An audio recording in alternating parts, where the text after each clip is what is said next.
I never imagined that asking for a chair would expose how little I truly mattered.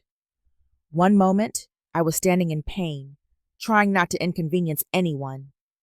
The next, I was being mocked in front of cameras, strangers, and the people who were supposed to love me. My son looked away. My dignity vanished in seconds. In that crowded room, I realized I had been shrinking for years, teaching everyone that my comfort was optional. That night, something inside me broke, and instead of crying, I reached for my phone and made one call that changed everything. Before we dive into today's story, take a moment to share where you're tuning in from. We love seeing how our stories connect people from all around the world. Your comments and thoughts bring this community to life, and we're so grateful to have you on this journey with us. If you haven't already, don't forget to subscribe and turn on notifications so you never miss a new story. Now, grab a cozy seat, maybe a cup of coffee or tea, and prepare yourself for a tale that will captivate your heart from beginning to end. Let's begin. My name is Margaret Wilson, and I am 68 years old. I live alone in a small, quiet house on the outskirts of Naperville, Illinois, about 40 minutes from downtown Chicago on a good day.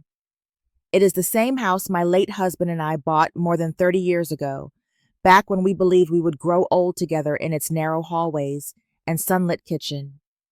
He passed away 8 years ago, quietly and without drama, leaving behind memories that still echo in every room. Since then, this house has been my entire world. I spent most of my adult life as a high school English teacher.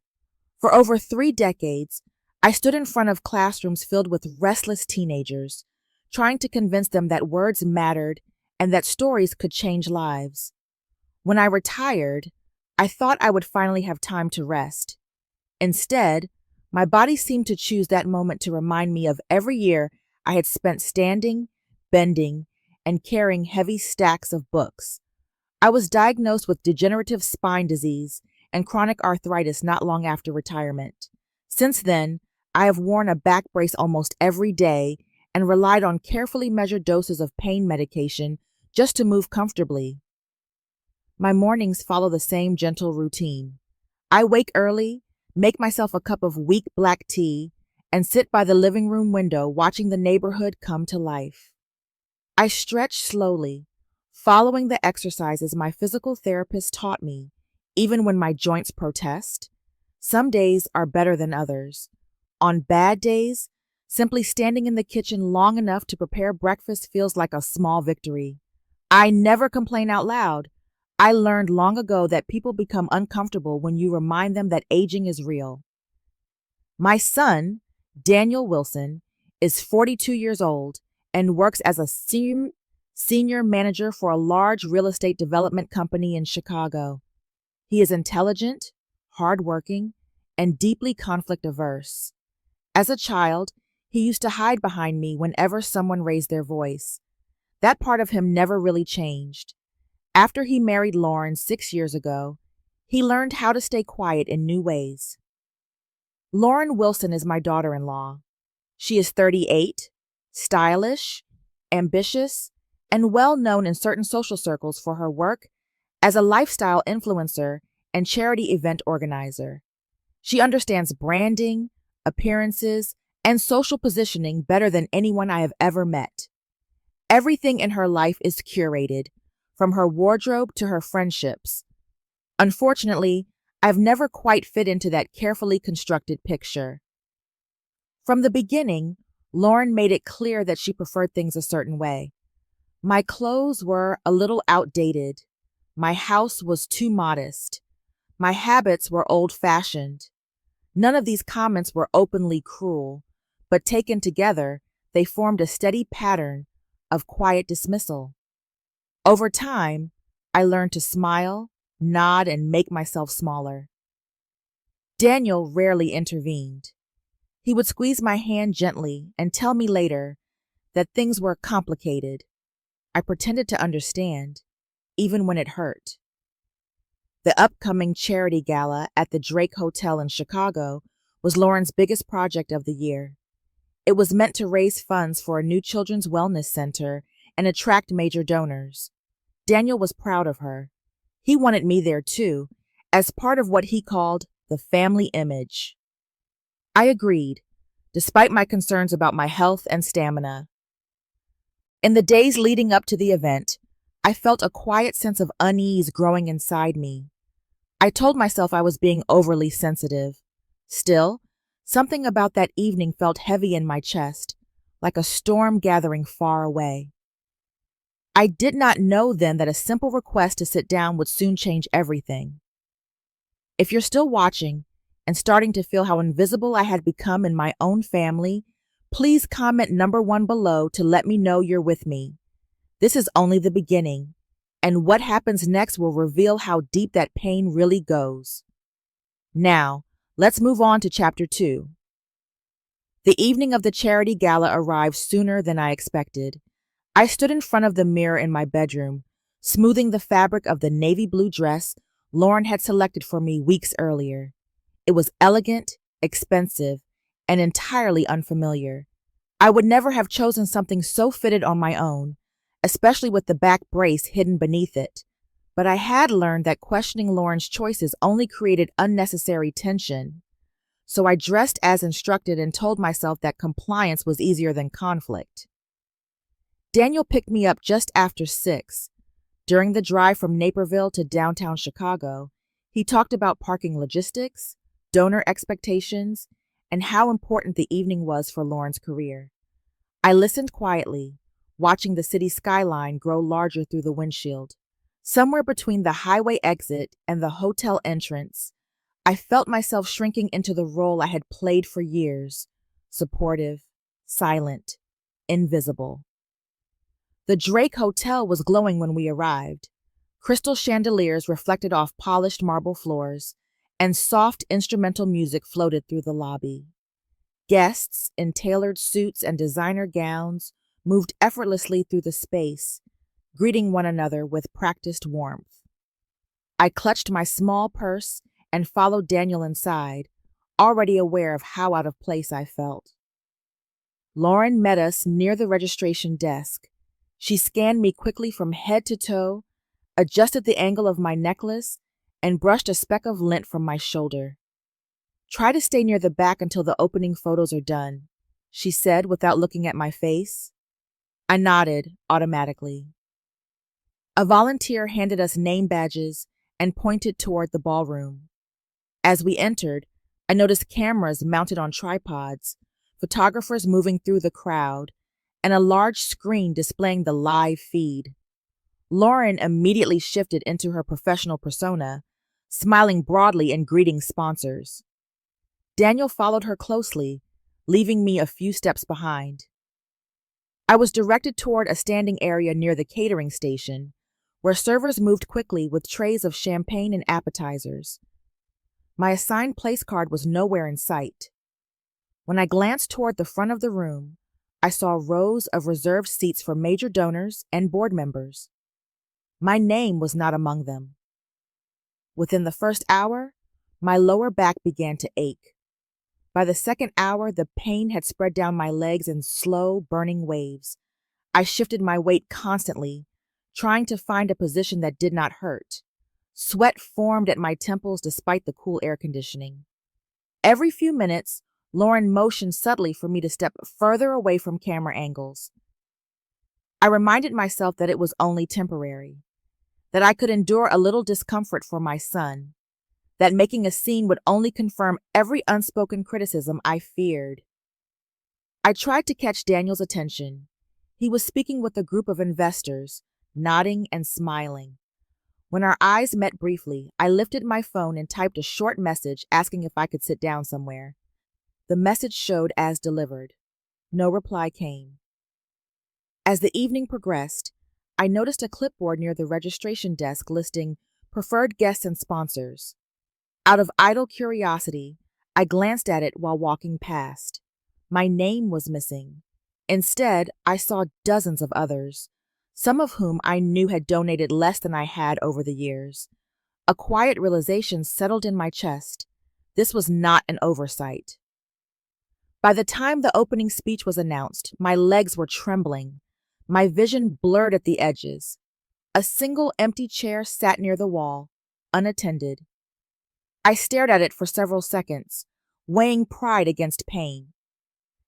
Finally, I took a slow breath and began walking toward it, unaware that this small decision would soon unravel everything. If you're still watching and sensing that something unfair is slowly unfolding, please comment number 2 below to let me know you're here with me. Because in the next chapter, one sentence will change everything. Now, let's move on to chapter 3. The empty chair stood against the far wall like a quiet promise. Its metal legs reflected the soft ballroom lights, and its padded seat looked impossibly inviting after hours of standing. I hesitated for a moment, aware of the cameras, the conversations, and the invisible rules that seemed to govern every movement in that room. Then my lower back tightened sharply, sending a familiar warning through my body. I took a slow breath and began walking toward it. Each step felt heavier than the last. My knees protested, and my brace pressed uncomfortably against my ribs. Still, the thought of resting, even for a few minutes, pushed me forward. I kept my head down, hoping not to attract attention. I told myself that sitting quietly in a corner could not possibly offend anyone. I was less than 2 steps away when I sensed movement beside me. A flash of silver fabric crossed my vision, and suddenly Lauren was standing directly between me and the chair. Her smile was gone. In its place was a tight, strained expression I recognized all too well, the look she wore when something threatened her carefully arranged plans. She leaned toward me slightly, her voice sharp and unmistakably loud. "Stand there, old woman! You are ruining the photos." The words cut through the background music and overlapping conversations like a blade. For a fraction of a second, I did not understand what had been said. Then the meaning settled in, heavy and undeniable. The room seemed to shrink around me. Silence spread in widening circles. Nearby guests turned their heads. A photographer lowered his camera halfway. Somewhere behind me, a phone began recording. I could feel dozens of eyes pressing against my skin, measuring my reaction. My face burned. My throat tightened. I wanted to disappear into the carpet beneath my feet. Years of quiet endurance rose in my chest, tangled with sudden anger and deep, aching shame. I had taught teenagers for 35 years. I had managed classrooms full of defiant voices and restless bodies. And yet, in this moment, I felt smaller than I ever had. I glanced instinctively toward Daniel. He stood several yards away, frozen in place, his hands clenched loosely at his sides. Our eyes met for half a second. In his, I saw discomfort, fear, and hesitation. I did not see defense. I did not see outrage. I did not see his mother. He looked away. That small movement hurt more than Lauren's words. A familiar instinct took over. Do not react. Do not cry. Do not make things worse. I straightened my shoulders, forced my lips into something resembling a smile, and nodded once, as if I had been gently corrected rather than publicly humiliated. "I am sorry," I murmured, though I was not entirely sure why. I stepped back from the chair and returned to my assigned spot near the catering station. My legs felt unsteady, but I locked my knees and stood still. Around me, conversation slowly resumed. Laughter returned, slightly forced at first, then more natural. The moment was already being absorbed into the rhythm of the evening, reduced to a brief, uncomfortable memory for everyone except me. Inside, something shifted. For years, I had believed that endurance was strength, that patience was love, that silence was dignity. In that instant, I realized how fragile those beliefs were. They had protected everyone except me. My hands trembled slightly as I reached into my purse and pulled out my phone. I stared at the screen, watching my reflection ripple faintly across the glass. I thought of Helen Carter, of her steady voice and unshakable principles. I thought of my husband, of the way he had always encouraged me to speak when something felt wrong. My thumb hovered over her name. Then, with quiet determination, I pressed call.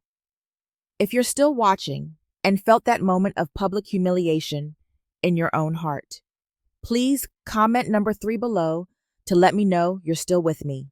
What I decided to do next shocked everyone in that room. Now, let's move on to chapter 4. I moved away from the center of the ballroom as quietly as I could, slipping past clusters of guests and servers until I reached a narrow corridor near the service entrance. The music faded slightly there, replaced by the distant clatter of dishes and low voices from the kitchen. It was not a place meant for guests, but it offered a few precious moments of privacy. My hands were trembling as I pulled my phone from my purse. I leaned lightly against the wall, careful not to strain my back, and stared at the screen.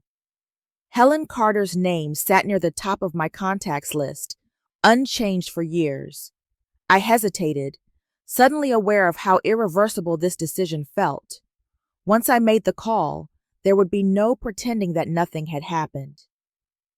The phone rang once, twice. With each tone, my doubts grew louder. Maybe I was being too sensitive. Maybe I should simply endure and go home quietly. Maybe this was the price of staying close to my son. Then Helen answered. I kept my voice low and steady as I explained what had happened. I described Lauren's words, the public setting, the cameras, and the silence that followed. I did not exaggerate. I did not cry. I focused on facts, the way I used to teach my students to support an argument with evidence rather than emotion. Helen listened without interrupting. When I finished, there was a brief pause. In that pause, I heard something shift in her breathing, something that told me she understood the seriousness of what I was saying. She told me calmly that denying seating and publicly humiliating an elderly guest at a charitable event could constitute discrimination under both organizational policy and federal guidelines. She said it was unacceptable, regardless of intent. She promised she would come to the hotel immediately and speak with the organizers. When I ended the call, I stood there for several seconds, staring at the blank screen. My heart was pounding, but beneath the fear was a strange sense of clarity. For the first time in years, I had chosen to protect myself instead of smoothing things over for others. I returned to the ballroom slowly, rejoining the line of servers and donors near the catering area. I picked up a glass of water and held it in both hands, using it as an anchor. My back throbbed steadily, each pulse reminding me of how long I had been standing. Lauren noticed me almost immediately. Her eyes narrowed slightly as they followed me across the room. She smiled brightly at a sponsor, then glanced back at me, as if trying to calculate what I was doing and why.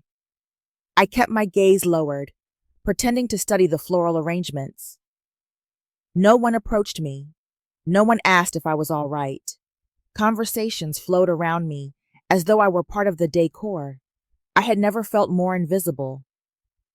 Daniel remained on the opposite side of the room. He spoke with donors, laughed at carefully timed moments, and avoided looking in my direction. He did not send a message. He did not walk over. Each minute of his silence deepened the hollow feeling in my chest. I began to question myself again. Was I hurting him? Was I jeopardizing his career? Was I selfish for wanting basic respect? The answers tangled in my mind, offering no comfort. Yet, beneath the doubts, another thought slowly took shape. Love did not require enduring humiliation. Loyalty did not mean accepting cruelty. If protecting my dignity caused discomfort, Perhaps that discomfort was necessary. A soft vibration in my purse startled me. I checked my phone discreetly. A message from Helen appeared. On my way, 10 minutes. I lifted my eyes toward the entrance of the ballroom, where guests continued to stream in and out. My stomach tightened with anticipation. Whatever happened next would change the course of the evening. And possibly, my life.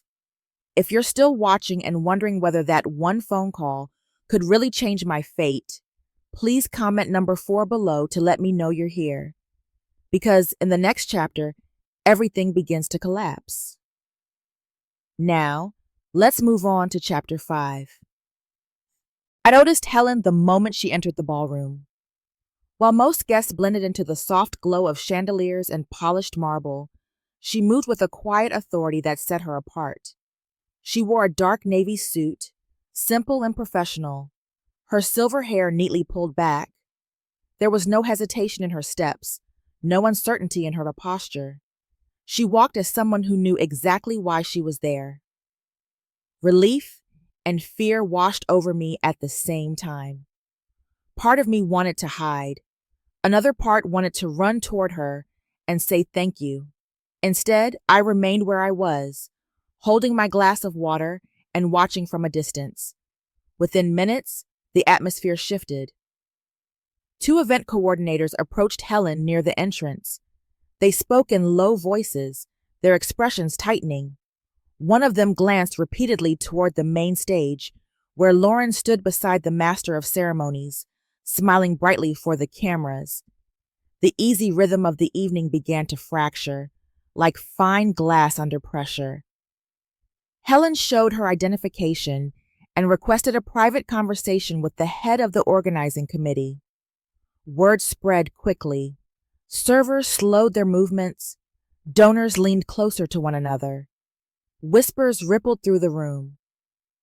Then, without warning, the large screen behind the stage went dark. The live stream vanished mid-sentence. The music faltered. The master of ceremonies froze, then awkwardly thanked everyone for their patience while technical issues were addressed. Confusion swept across the audience. Lauren's reaction was immediate. Her smile faltered. She looked toward the technical booth, then toward the organizers, her face draining of color. For the first time that evening, she appeared genuinely unsettled. Helen and 2 committee members gathered near a small table, reviewing documents on a tablet and several printed lists. One of them retrieved a thick binder from behind the registration desk. I recognized it as the donor records. Though I could not hear their words, I could see the change in their expressions as they compared names and numbers. Brows furrowed, heads shook. One woman pressed her lips together in visible frustration. A few minutes later, Helen gestured toward me. I felt my stomach drop. Every instinct urged me to look away, but I forced myself to meet her gaze. She nodded slightly, a quiet reassurance. The committee members turned toward Lauren. She walked over quickly, heels clicking sharply against the floor. Her hands fluttered briefly before she clasped them together, as if trying to contain her nerves. I watched her speak rapidly, her voice rising and falling, her gestures growing more animated. It did not help. Several nearby donors began checking their phones. Others whispered openly. One older couple stood and quietly made their way toward the exit. A man in a gray suit crossed out something on a notepad and shook his head. Daniel was approached by 2 board representatives.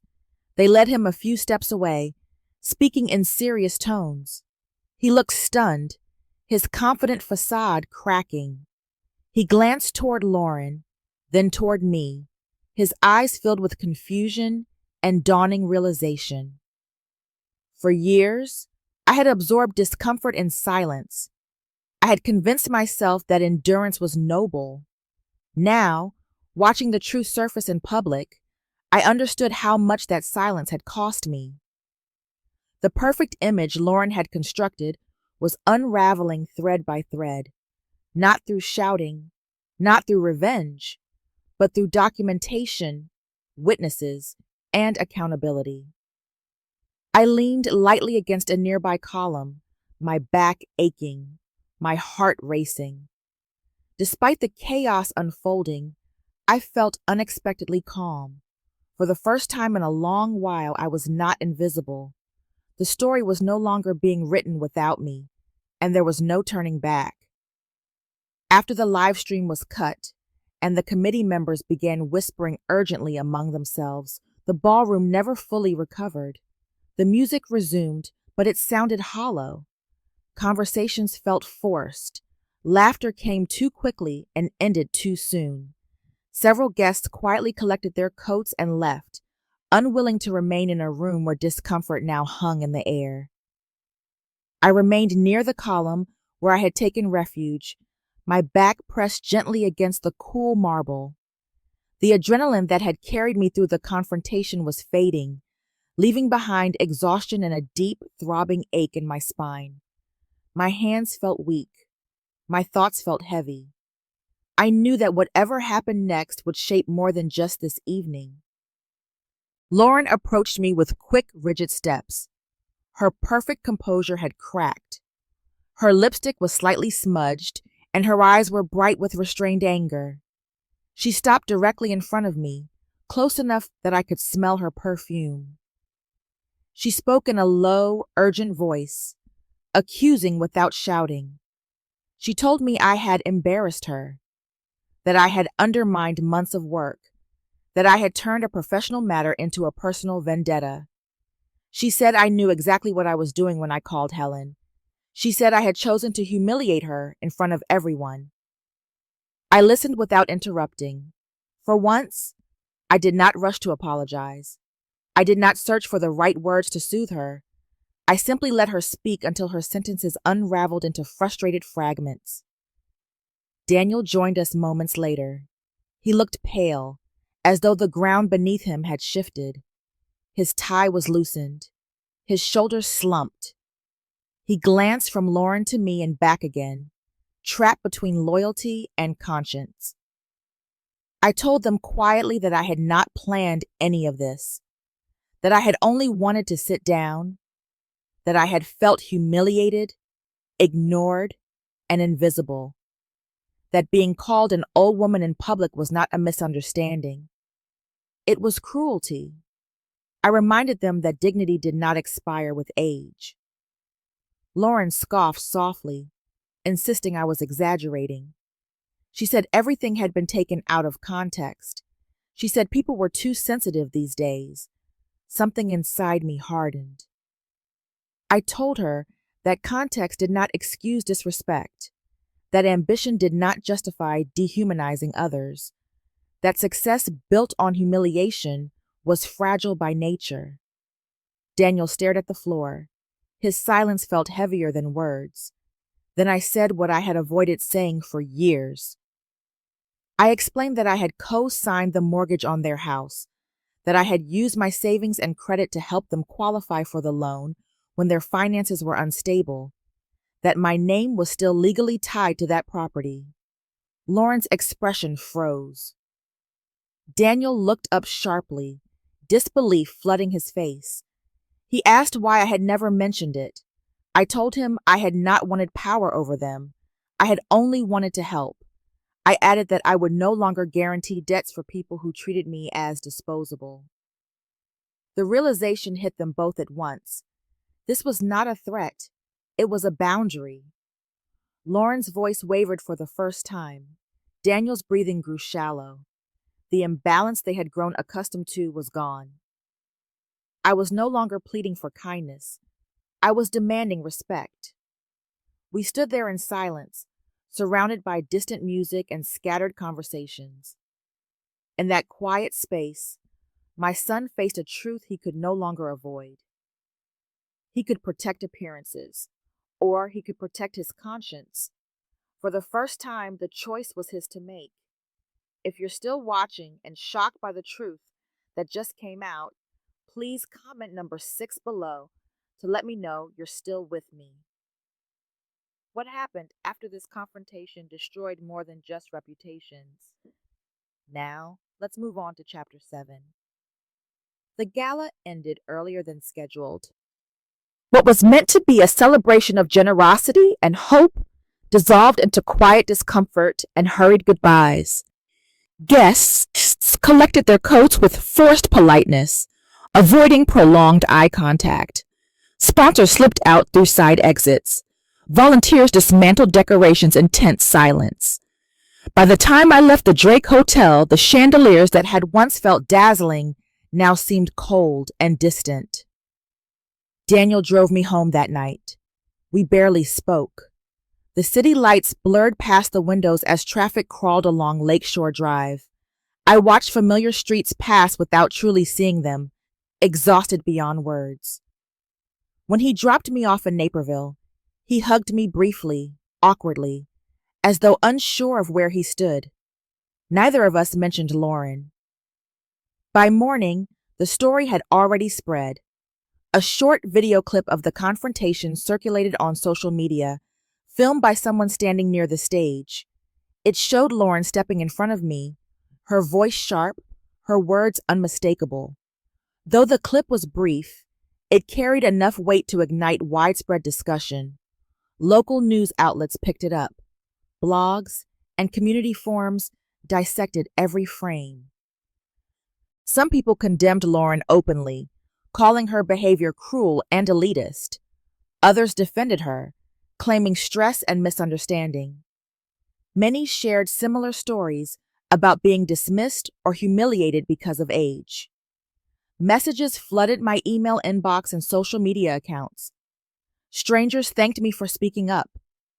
Elderly women wrote that they felt seen for the first time in years. Lauren's professional life unraveled quickly. Within days, 2 major sponsors withdrew their support. A national lifestyle brand quietly ended its partnership with her. Upcoming events were canceled without explanation. Invitations stopped arriving. Her carefully curated image fractured under public scrutiny. Daniel faced his own consequences. His company initiated an internal review, concerned about potential reputational damage. Meetings were tense, deadlines piled up. He slept poorly and lost weight. When we spoke on the phone, his voice sounded strained and unfamiliar. Lauren moved out and returned to her parents' home in Wisconsin. Communication between them became sporadic and hostile. Arguments unfolded through clipped text messages and brief phone calls. Each conversation seemed to widen the distance. The person I worried about most was my grandson. Marcus became quieter. He asked fewer questions. When he visited, he clung to me longer than usual. Once, he asked softly why his parents were always angry now. I told him that sometimes adults made mistakes and needed time to fix them. It was the only answer I could give without breaking my own heart. Meanwhile, my own world shifted. Some acquaintances distanced themselves, uncomfortable with controversy. Invitations disappeared. Conversations ended abruptly when I entered a room. Yet for every door that closed, another opened. Support letters arrived from community members, former students, and fellow retirees. A local women's group invited me to speak. A senior advocacy organization asked to share my story.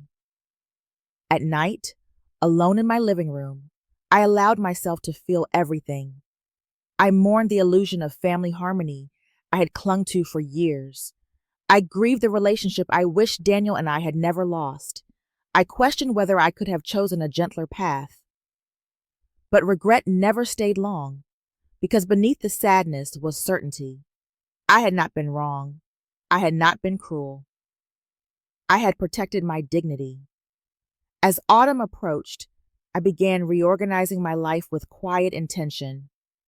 I reduced commitments that drained me. I strengthened connections that sustained me.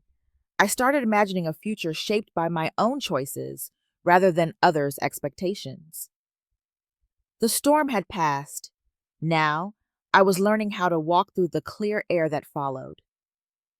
In the weeks following the gala, I made a series of decisions that I had postponed for years. They were not dramatic or impulsive. They were quiet, practical, and long overdue. Each one felt like placing a small stone in a new foundation, building something steadier beneath my feet. The first step was financial. I scheduled an appointment with my bank in downtown Naperville and met with a senior loan officer who had handled my accounts for more than a decade. Together, we reviewed the documents connected to Daniel and Lauren's mortgage.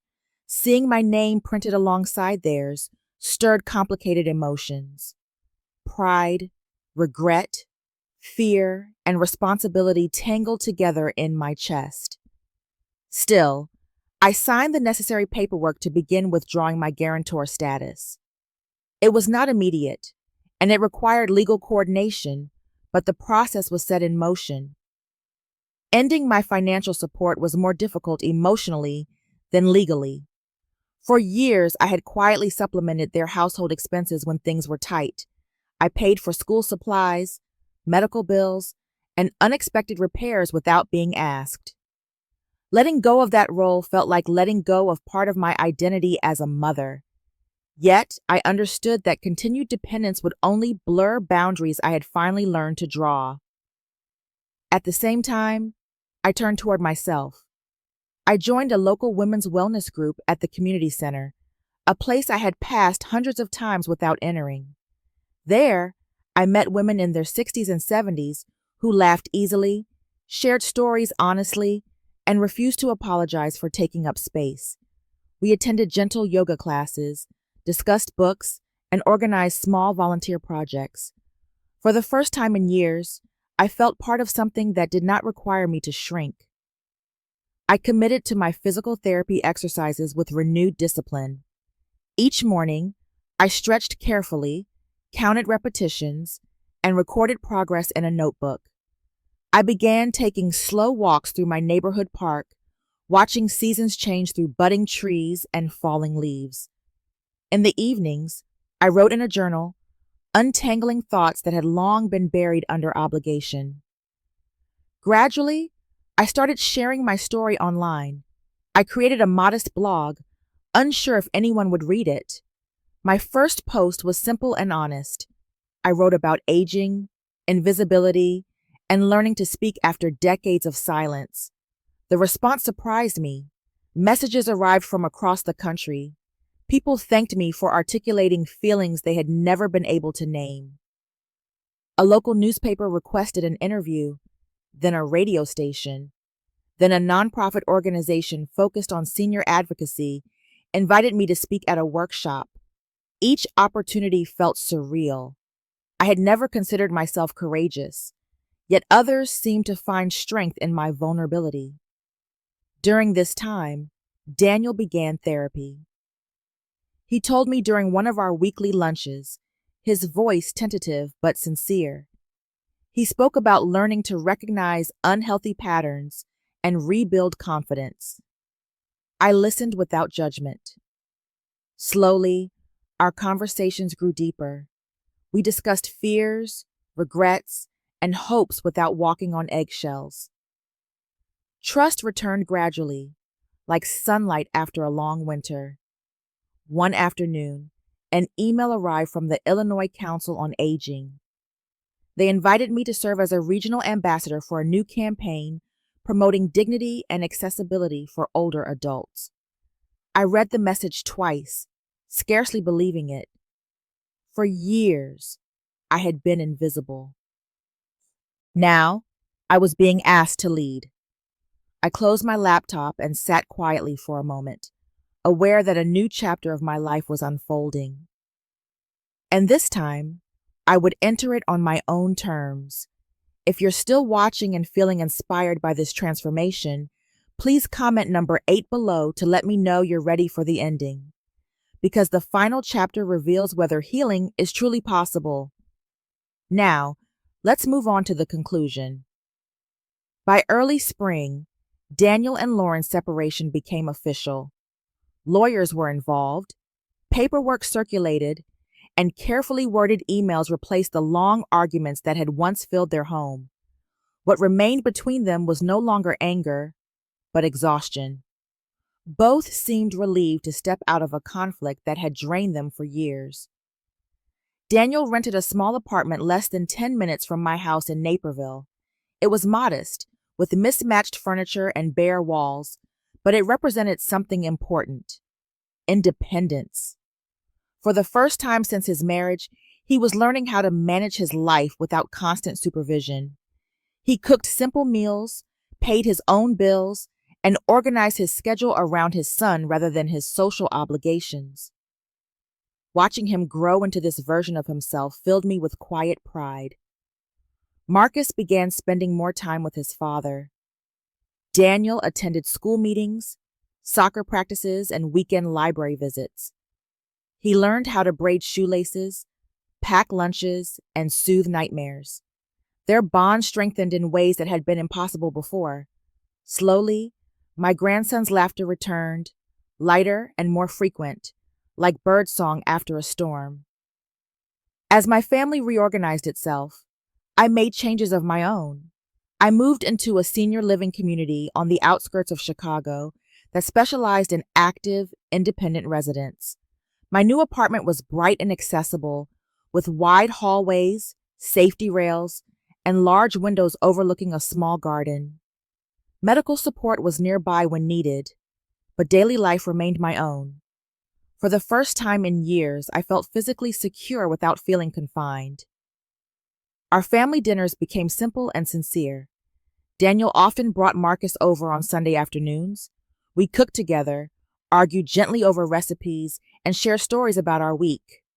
There were no performances, no hidden agendas, just three people learning how to be honest again. My work with senior advocacy organizations expanded steadily. I spoke at community centers, universities, and regional conferences. I discussed ageism, accessibility, and emotional neglect with audiences who listened attentively. Each time I stood behind a podium, I remembered the woman who had once been afraid to ask for a chair. The contrast still amazed me. Daniel changed as well. Therapy helped him recognize patterns he had inherited and reinforced.